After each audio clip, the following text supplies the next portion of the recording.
possible and not spread information about where they're at or what they're doing. That being said, I'm going to wait 1 or 2 minutes for more people to join, and I will also pull some other Intel people into speaking positions.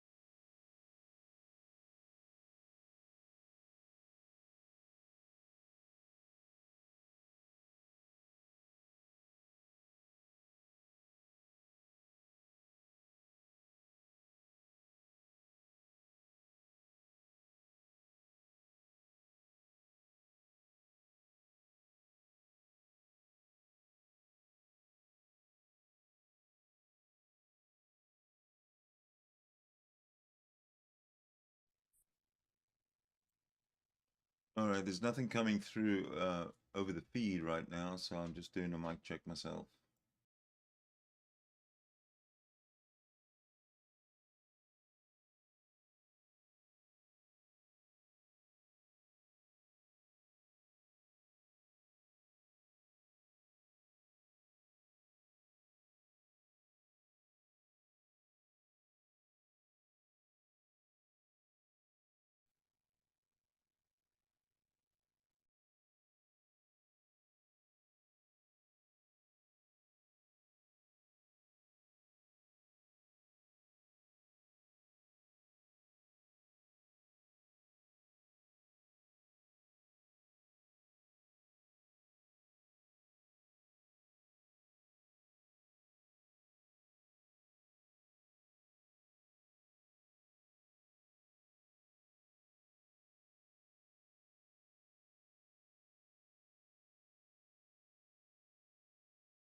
Um,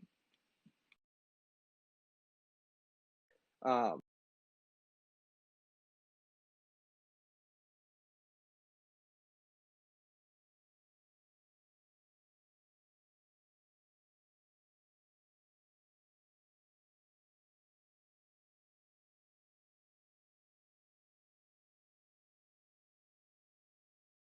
you figure things out.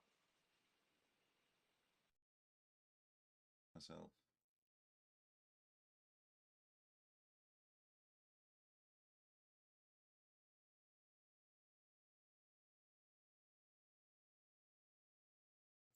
There's no feed audio coming through right now, so I'm just doing a mic check.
Still trying to get this damn thing working.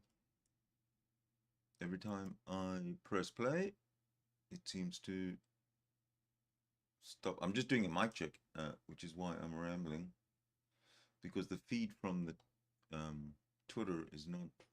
There's no audio, although there was, and it just stopped. I think they're just resetting something.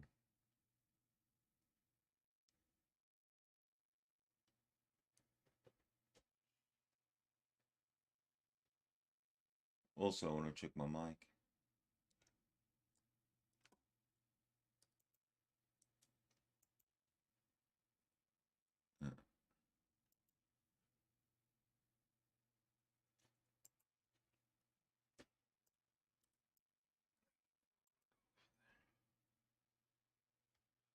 Looks like the connection is good, but I'm not hearing any audio. What the hell is going on?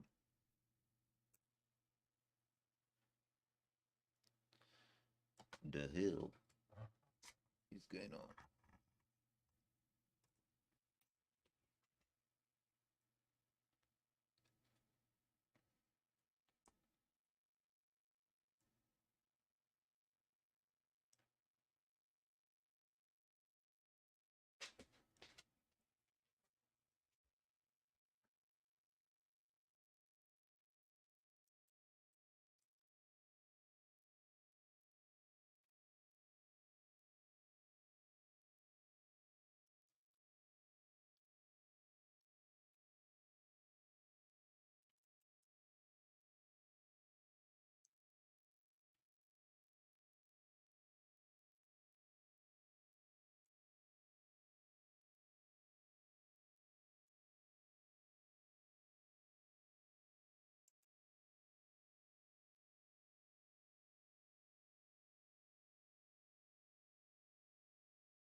All right, looks like we're getting to back up. Okay. Again, I'm not receiving any feed from the app, so I'm checking to see if at least my mic's working.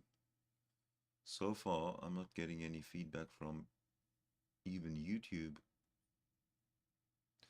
Quite possibly, I'm gonna need to do a hard reboot here because everything is really slow.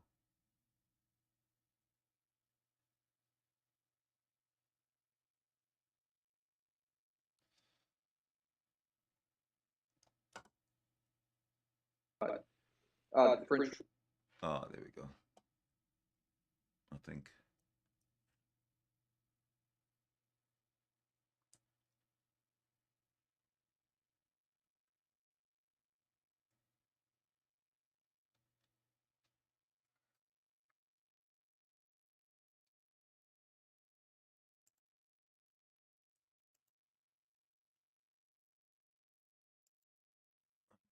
All right. Now, another check of my audio. Mic check.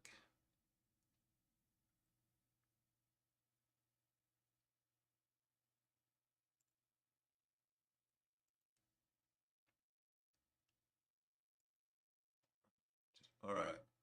Now, another check of my audio. Mic check. Great.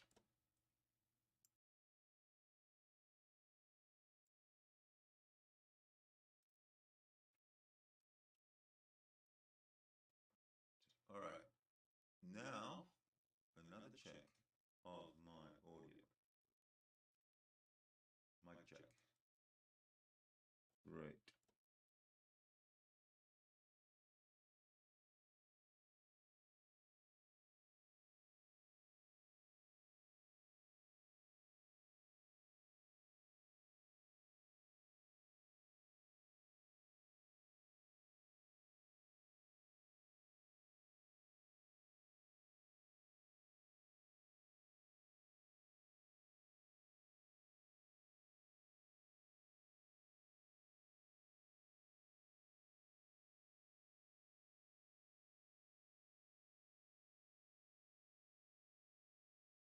Romania and Poland are the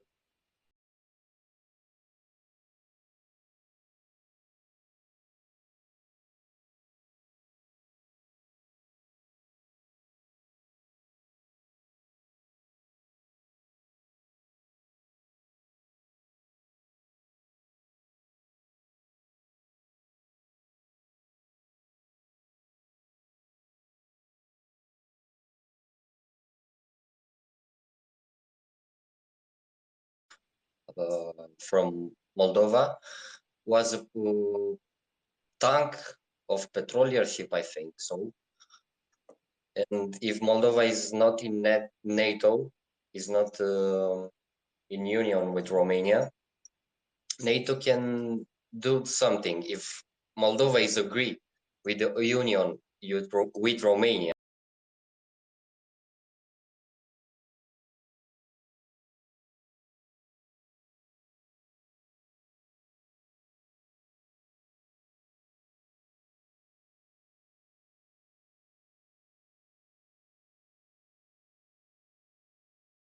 yeah, NATO can. Something you want to say, Safe Moon? Yeah, thanks for having me on, man. And I've been listening the last week. I'll make it quick. To Bricksuit's point, respectfully, I think Ukraine's in a place right now where they have to have all hands on deck, and they have to have everybody involved in defending the country because it's for their livelihood and their survival.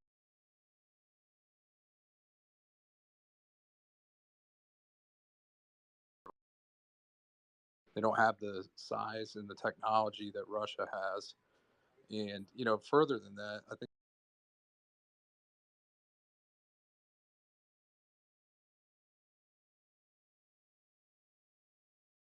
we some of these smaller countries like Lithuania,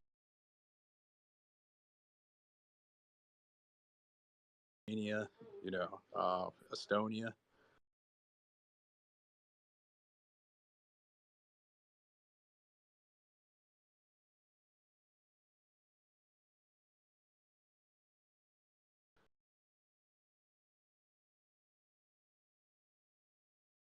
I know you would agree with that.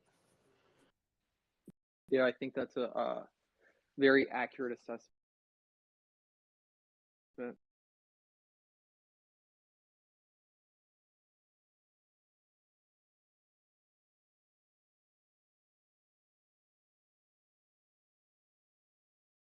Ukraine finds itself in. I just wanted to address a few things.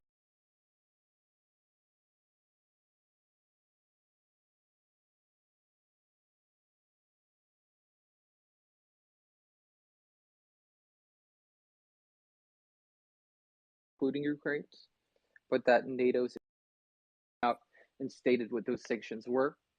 Um, but I do know that they did that, which is a step in the right direction for China. Jean, did you have something you were to say, question you wanted to ask, or comment you wanted to make? Yeah, so I've been keeping track of everything that's going on through my terminal, and China, the banks, they were putting some sanctions over Russian commodities. And President Xi has been talking with Putin. I always mess up his name, to come to a negotiation with Ukraine. And I think both sides of what's going on, like the West and the East, are playing, unfortunately, through the blood and shed that is happening in the Ukraine. And Putin has expressed so many times, I completely agree with President Xi's comment on that, NATO's expansion and that situation. And Ukraine has always had sort of a I don't know how to say this, an East versus West type of conflict going on. It's been there for a long time. And this is something that I think the West has sort of played into it to their benefit, just kind of pushing Ukraine into that really precarious type of position. And the whole arming of civilians, I don't know. I haven't been able to sort of verify whether or not that's true. It's just something I've heard. is a very strategic, it would be a very strategic move, mostly because a strategic move that would play into swaying public opinion on Ukraine, on President Levensky's, I don't know his full, I can't say his full name, as being a martyr. And I don't want Ukrainian people to, I'm very concerned about the with guns over missiles and all of these things. I think there needs to be a negotiation on the table, and Western Ukraine needs to also recognize that Eastern Ukraine, the Donbas region, has wanted to be part of Russia as well.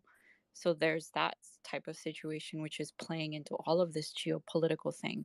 As far as the US putting sanctions, they're only putting sanctions on oligarchs and on other parts, other things in Russia that have nothing to do with energy and aluminum. So there's that. But yeah, that's America has actually came out with a lot stronger sanctions against Russia. uh, That was the yeah, initial but they're one, not but touching the energy section. I was in the White House. I was listening in the White House briefing yesterday, and they're very concerned about this spillover effect that this will have on the energy sector. yes, no, I agree with that. You know, we're worried about civilian casualties and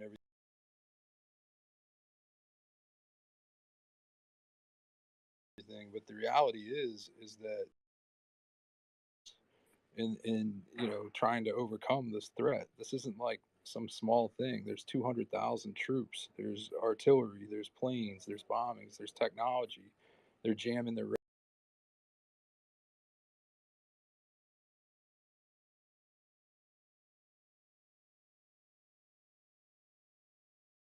radar.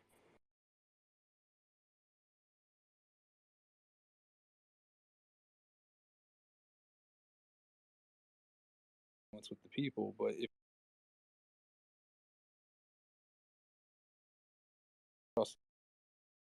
One term that came to mind when Jean was talking was Finlandization um, is a term that's out there, and it refers to the fact that over time, Finland became more um, economically and diplomatically, and as far as treaty.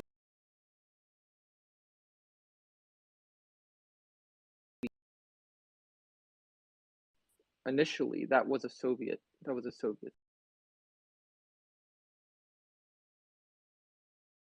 state.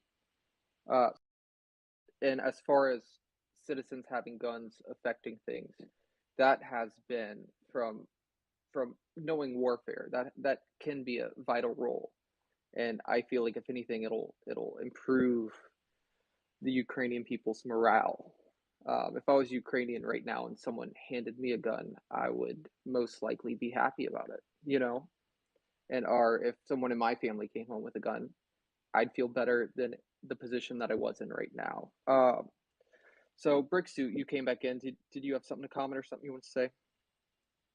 Yeah, no, Safe Moon is absolutely right, and I agree with you as well that this is the correct strategy for Ukraine to do if it has surplus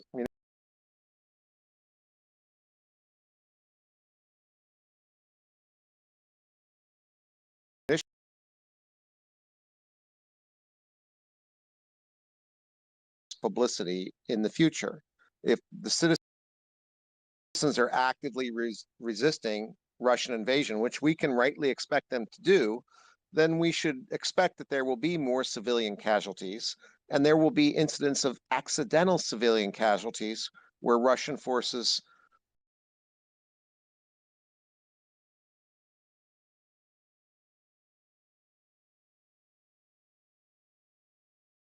shoot at a car just because they think it might have been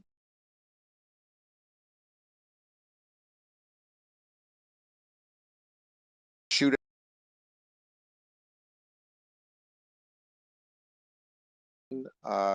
citing every single instance of civilian casualties as war crimes. And I just believe there's going to be more of that. And we should be cognizant that one of the contributors to those type of claims is going to be spurred by the arming of the populace.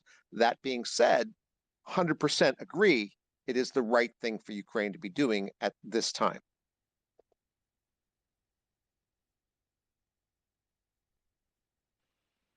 I agree with that. I'm sorry for the delay. I'm trying to figure out where some of these other people are, wondering if they're in a closed space.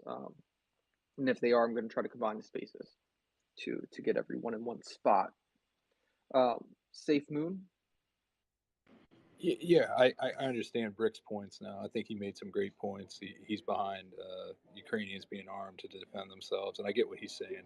He's just saying that like the optics of this are going to be a lot uglier, right? Because when you get to a point where you have civilian casualties, confusion, right, on who the enemy is, at that point, then you're going to have a lot more civilian casualties. You're going to have confusion. I mean, we've seen that in Vietnam, right? We've seen that in the Gulf War. We've seen that in Afghanistan. It makes things a lot more difficult with the rules of engagement and determining who the enemy is. So I think it's a fair point. I'm just glad that he agrees that Ukrainians are at a point where they have to defend themselves and take up arms because that's how dire the situation is. So thank Yeah, you for well, clarifying, Brick. from position, that is kind of the only option at this point. So I'm getting reports from, I just got a DM from a pretty reputable source that shows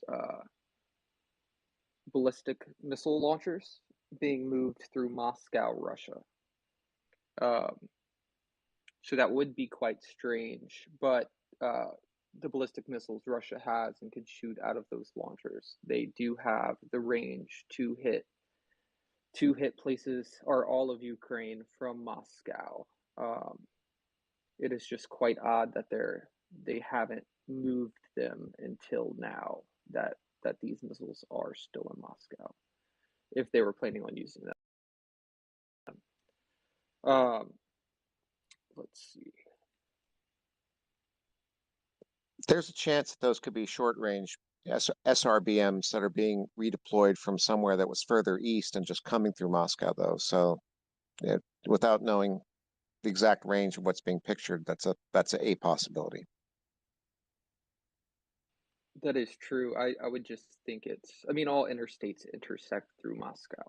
So you're right, that could be a possibility. I just don't quite strange given the information that's coming out about everything else to see breaking news from the interstate of Moscow. I mean, I guess what you're getting at is you're looking at this as a calculation where they're saying maybe we launch missiles instead of sending men in on the ground, right? Because of the loss they've had. Is that what you're getting at, Osa? Kind of just to have that standoff capability, um, to launch missiles from inside of Russia into Kiev instead of actually getting as close as they getting hit this morning. And in addition to that, there have been tons of reports of UV lights and infrared lights in Ukraine, which points to some sort of identification, whether it is for people on the ground to identify the direction they're supposed to go, whether it's for aircraft flying overhead to look through their UV scopes and see markers, whether it's for target indicator as hit this target, or whether it's an indicator of this is friendly forces, don't hit this target. We don't know what those UV markers are for, but or infrared lights. But I do think that was an interesting development. I don't know if anyone was able to see that. Gene, do you have something you were saying? Yeah, I don't know. This might make me really unpopular here, but I just kind of I want for you guys to understand Okay, where I'm coming well, from. I just want to start too by saying that the rules in the beginning kind of tapped into it. This isn't a political space. So with that in mind, just keeping that fresh, you're able to continue. Oh no. This was to understand where Putin is coming from. And perhaps it can shed light on how the taking up of arms is going to be incredibly complicated as we move forward to other parts of the world. So imagine if the US was losing the states or parts of the states to Mexico or to a South American alliance. How would the American people feel about that? That's how Putin feels about constantly losing ground, or the Soviet Union sort of like completely, like all of the alliances and relationships that the Soviet Union had before kind of falling into other types of influences. That's how he sees this. Well, I would agree with that. But there's one thing about the people of the country getting together and deciding who can be elected, and deciding that they do want peace and joining NATO for peace. They Is haven't joined completely NATO different. though. 2014, the elected Well, president was ousted by a protest. right, And so but he was just in the, the scheme of this happening before, and NATO encroaching, um, joining NATO to want to be protected, and then invading a country.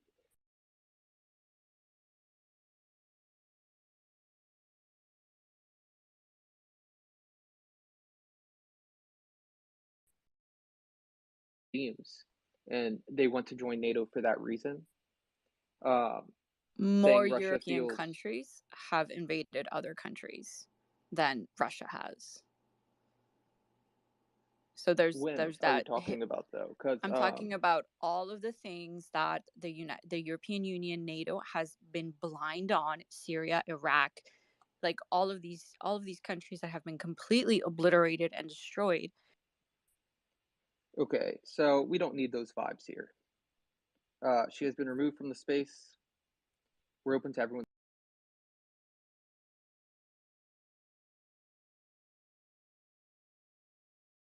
opinion.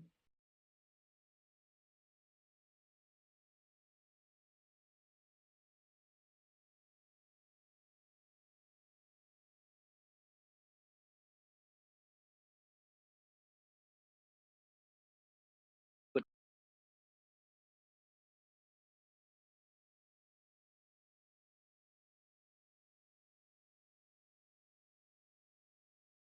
if you want to make valid points, that's